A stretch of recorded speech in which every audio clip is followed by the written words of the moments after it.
Aircraft carriers are one of the largest examples of naval force in the entire world. They're massive floating cities with the ability to carry airplanes into battlefields around the world. But how can these planes take off from such short runways, let alone land on ships in the middle of an ocean?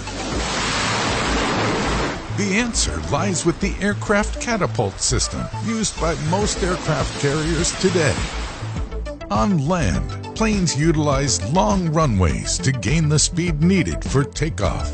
However, on an aircraft carrier, the runways are much shorter, around 300 feet, compared to the 2,300 feet needed for a normal aircraft to take off. Instead of distance, a catapult is used to give the plane enough speed for takeoff. The catapult system doesn't seem like much when you see it on the deck of a ship. It looks like a line of track with a connection to the front landing gear of the plane, but it's capable of accelerating the craft from 0 to 165 knots in less than 2.5 seconds. That capability is only possible thanks to the impressive below-decks engineering of the catapult system.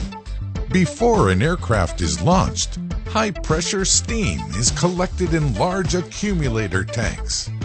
This steam is siphoned off from the nuclear reactors aboard the ship and stored in pressurized tanks, which can be dangerous if malfunctions occur.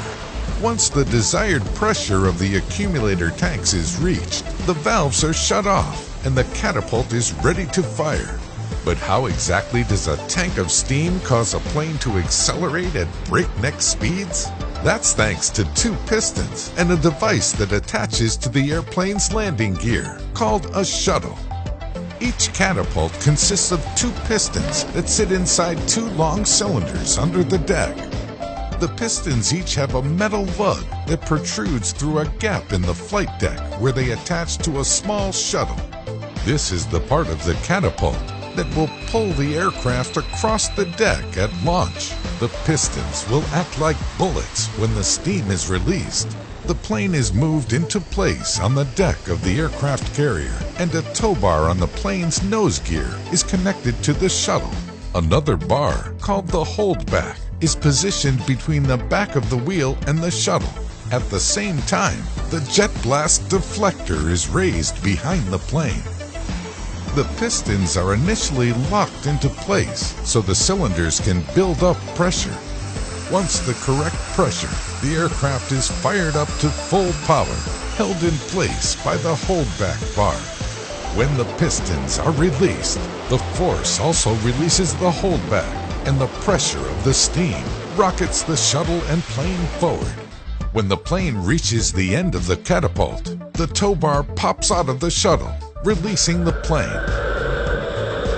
During the launch, which takes around 2 seconds, the pilot of the aircraft experiences about 4 Gs of force, which is a lot, but nothing compared to what they experience during high-speed maneuvers in flight. After the launch, the catapult needs to be reset. The 2 pistons run into a braking system, which is essentially just 2 large cylinders of water. Once the pistons are stopped, a grabber comes up behind them and pulls the shuttle back into place, thus completing the full launch cycle.